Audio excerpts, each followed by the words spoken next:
Ibu kepada Zain Ryan Abdul Matin dijatuhi hukuman penjara 5 tahun oleh Mahkamah Session Petaling Jaya selepas didapati bersalah mengabaikan kanak-kanak autistik berusia 6 tahun itu 2 tahun lepas. Hakim Dr. Shahliza Warno menjatuhkan hukuman itu terhadap Ismanira Abdul Manaf 30 tahun selepas mendapati pihak pembelaan gagal menimbulkan keraguan munasabah di akhir kes pembelaan.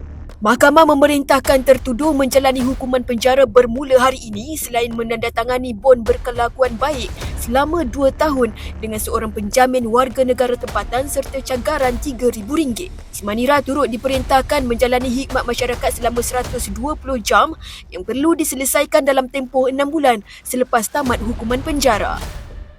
Pada 21 Julai lepas, Hakim Shahliza memerintahkan Ismanira membela diri selepas mendapati pendakwaan berjaya membuktikan kes prima facie terhadap wanita itu manakala suaminya Zaim Ikhwan Zahari 30 tahun dilepas dan dibebaskan daripada pertuduhan sama.